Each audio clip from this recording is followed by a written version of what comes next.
નમસ્કાર. આપણે આગળ હવે કુંડલિની તંત્ર વિશે જાણકારી લઈશું. વીજળીની વેલ જેવી પ્રકાશિત ચંદ્રમા જેવી અગ્નિમયી તે શક્તિ નજરે પડે છે. યોગશાસ્ત્રોમાં શરીરના અંદરના પ્રદેશોમાં કામ કરનારા અનેક તત્વોની જાણકારી લાખો વર્ષો પૂર્વે મેળવી લીધી હતી. આધુનિક વિજ્ઞાન પણ આ માર્ગે આગળ વધે છે અને સંશોધન કાર્ય કરે છે. વીતેલા દિવસોમાં જે શોધ થઈ છે તેમના મત અનુસાર ઇથરિક બોડી એટલે કે પ્રાણભંડાર, હદપદ્મ, સૌરજગત, અનાહિત ચક્ર અને કંઠ ગ્રંથિ, આજ્ઞાચક્ર અને શક્તિ ગ્રંથિ વગેરેની ભાળ મેળવી છે. અને એમ માનવામાં આવે છે કે આ વિશેષ સંસ્થાનો દ્વારા મનુષ્યની પ્રસુપ્તિ પ્રતિભાવો અને વિશેષતાઓના ભાવ અભાવનો મંદતા અને તીવ્રતા સાથે ગાઢ સંબંધ છે. છતાં તેઓએ જાણી શક્યા નથી કે ઔષધિ, શલ્યક્રિયા વગેરેની મર્યાદાની બહાર આ સૂક્ષ્મ સંસ્થાનોનો વિકાસ કઈ રીતે સંભવ છે એનો જવાબ અને માર્ગદર્શન તો યોગશાસ્ત્ર કરી શકે છે અને કરી પણ રહ્યું છે. આ સૂક્ષ્મ શક્તિ સંસ્થાનોના જાગરણ માટે સાધના વિજ્ઞાન મુજબ બંધ અને મુદ્રાઓની પદ્ધતિ શાસ્ત્રોમાં આપેલી છે. ગાયત્રીની 24 અક્ષરોથી સંબંધિત 24 મુદ્રાઓ પ્રસિદ્ધ છે. મહામુદ્રા, નાભો મુદ્રા, ઉડ્ડયાન, જાલંધર બંધ, મૂળ બંધ, મહાબંધ, ખેચરી, વિપરીત કરણી, યોની મુદ્રા, વજ્રોલી, શક્તિચાલિની, તડાગી, માંડવી, શાંભવી, અશ્વિની, પાશિની, કાકરી, માતંગી, ભુજંગીની, પાર્થિવી, આપંભરી, વૈશ્વાનરી, કયવી, આકાશી. અને 8 પ્રાણાયામ છે. સૂર્યવેદન, ઉજ્જાઈ, સિતકારી, શીતલી, ભસ્ત્રિકા, ભ્રામરી, મૂર્છા, પ્લાવિની. આ પણ એના સૂક્ષ્મ સંસ્થાનોના જાગરણ માટે જ છે. 84 પ્રકારના યોગ આસનોથી પણ આ ઉદ્દેશ તો પૂરો થાય છે. આ બધું સમજવા માટે નવા વિજ્ઞાનને થોડોક તો સમય લાગવાનો જ છે. છતાં એ આશા તો રાખી શકાય છે કે આધુનિક વૈજ્ઞાનિક પોતાની શોધોને ચાલુ રાખતા એક દિવસ આપણા ઋષિઓ જ્યાં પહોંચ્યા હતા ત્યાં સુધી તેઓ પણ પહોંચી જશે. યોગ દર્શનના બીજા અધ્યાયમાં અષ્ટાંગ યોગ સાધનાના સોપાનોનું વર્ણન છે. અહિંસાની સાધના કરનારા હિંસક જીવો પણ વેર છોડી દે છે. સત્યની આરાધના કરનારાના મુખમાંથી નીકળતા શાપ વરદાન સફળ નીવડે છે. અસ્થેય વૃત્તિ ધારણ કરવાથી કિંમતી રત્નો જેવી વસ્તુઓ મળી આવે છે. બ્રહ્મચર્યનું પાલન કરનારાને તેજસ્વીતા મળે છે. અપરિગ્રહ સાધ્ય બને ત્યારે જન્માંતરોનું અને ભૂત ભવિષ્યનું વર્તમાનનું જ્ઞાન થાય છે. પવિત્રતાની સાધનાને પરિણામે ધૃણા તથા પરસંસર્ગથી મુક્તિ મળે છે. અંતઃકરણની પવિત્રતાથી મનની પ્રસન્નતા, એકાગ્રતા, ઇન્દ્રિયો પર વિજય અને આત્મા સાક્ષાત્કાર કરવાની શક્તિ મળે છે. સંતોષ રાખવાથી સર્વોત્તમ સુખ મળે છે.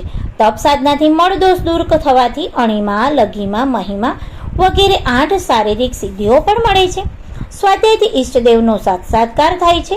ઈશ્વર પ્રણિધાનથી સમાધિ પ્રાપ્ત થાય છે. આસન સાધ્ય થવાથી ઠંડી, ગરમી વગેરેનું દ્વંદ દુઃખ થતું નથી.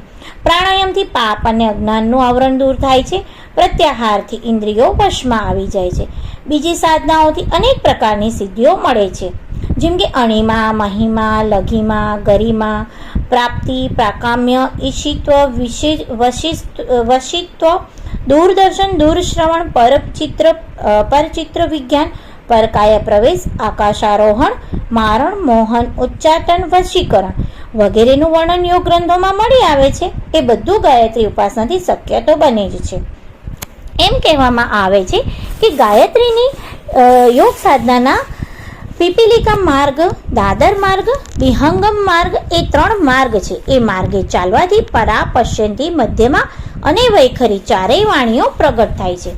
અવિદ્યા, અસ્મિતા, રાગ, દ્વેષ, આવક, જાવક એ 5 કલેશ દૂર થાય છે. જાગૃત, સ્વપ્ન, સુષુપ્તિ, તુર્યા એ 4 અવસ્થાઓ શુદ્ધ થાય છે. મૂલાધાર, સ્વાધિષ્ઠાન, મણિપુર, અનાહત, વિશુદ્ધાખ્ય, આજ્ઞાચક્ર એ 6 ચક્ર જાગૃત થાય છે. તથા મસ્તિષ્કની મધ્ય આવેલા સહસ્રાર કમળમાં બ્રહ્મતેજ વિકસે છે. આકાશ, મહાકાશ, પરાકાશ, તત્વાકાશ, સૂર્યાકાશ આ 5 આકાશોમાં તેની ગતિવિધિ વિસ્તરે છે. 7 ભૂમિકાઓમાં શુભેચ્છા, વિચારણા, તનુમાનસા, સત્વપત્તિ, આસન, શક્તિ, પદાર્થ ભાવિની, તુર્યગા વગેરેનો નિયમિત ગતિથી વિકસિત થાય છે. ગાયત્રીના માધ્યમથી યોગ સાધના કરનાર સાધક યોગ માર્ગમાં 9 વિધ્નો, વ્યાધિ, સ્ત્યાન, સંશય, પ્રમાદ, આળસ, અવિરતિ, ભ્રાંતિ, અલબ્ધ ભૂમિકા, અન્વસ્થિતિ પર વિજય મેળવી લે છે. ગાયત્રી જ એ મહાશક્તિ છે જે સમસ્ત વિશ્વનું નિયંત્રણ કરે છે. તેની સત્તાથી જગતની દરેક ક્રિયાઓ નિયમિત રૂપે થાય છે. કઠોપનિષદમાં પણ એનું વર્ણન આ પ્રમાણે છે કે જેના ભયથી અગ્નિ તપે છે, જેના ભયથી સૂર્ય બળે છે, જેના ભયથી ઇન્દ્ર, વાયુ અને યમ તોડતા રહે છે, એવી પરમ મહિમામય માતાનો પાલવ શ્રદ્ધાથી પકડનાર સાધકને શું પ્રાપ્ત કરવાનું બાકી રહે? તેને શ્રુતિ સંમતિ માર્ગથી મળનારા દરેક પદાર્થ મળી શકે છે. વેદ સંમત બધી સિદ્ધિઓ ગાયત્રીની ઉપાસનાથી જ મળી શકે છે. આધ્યાત્મ શાસ્ત્રોમાં ઉપાસનાઓની સાર્થકતા માટે મનોભૂમિ ફળદ્રુપ બનાવવામાં ગાયત્રી ઉપાસનાની અસાધારણ ઉપયોગિતા બતાવવામાં આવી છે. ગાયત્રીના જાગૃત થવાથી અન્ય મંત્ર પણ જાગૃત થાય છે. શરૂઆતમાં સામાન્ય કામ સોંપવામાં આવે છે અને શક્તિ વધવા માંડે એટલે ભારે મોટા કામ સોંપવામાં આવે છે. ગાયત્રીની સરળ જપ પ્રક્રિયા ઉપાસનાત્મક વિધિ પદ્ધતિ સાથે સારી રીતે ચાલે છે તો પછી સાધકને યોગાભ્યાસ સાથે તેને કરવાની સલાહ આપવામાં આવે છે. યોગ અને તપનો તાલમેળ સધાય પછી ગાયત્રી કુંડલિની બની જાય છે. યોગ સાધના સાથે કરવામાં આવેલી ગાયત્રી ઉપાસનાનું વિશેષ મહત્વ રહેલું છે. યોગાભ્યાસ સાથે જ ગાયત્રી ઉપાસના કરે છે તે બ્રહ્મપદને પામે છે. યોગ અને તપના સમન્વયથી કરવામાં આવેલી ગાયત્રી સાધનાનું કુંડલિની સાધનાનું મહત્વ બતાવતા એવું કહેવામાં આવે છે કે શિવજી એવું કહે છે કે હે પાર્વતી, ગાયત્રી જ તપ છે, યોગ છે, ધ્યાન છે, સાધન છે. તેને જ સિદ્ધિઓની માતા કહેવામાં આવે છે. એનાથી વધારે મહત્વનું શ્રેષ્ઠ તત્વ આ સંસારમાં કોઈ નથી. ક્યારેય કોઈની ગાયત્રી સાધના નિષ્ફળ જતી નથી. સમસ્ત યોગ સાધનાઓનો આધાર ગાયત્રી જ છે. ગાયત્રીની પ્રખરતા પ્રાણ શક્તિના સમન્વયથી પ્રકટ થાય છે. વાસ્તવમાં ગાયત્રીને પ્રાણવિદ્યા કહેવી જોઈએ.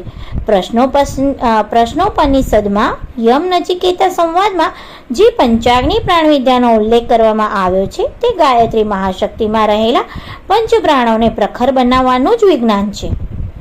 એ જ પંચમુખ અથવા સૂક્ષ્મ શરીરના પંચકોષ છે. ગાયત્રીની પ્રાણશક્તિને વિકસાવવા માટે જ સાવિત્રીની કુંડલિનીની ઉચ્ચ સ્તરની સાધનાઓ કરવામાં આવે છે.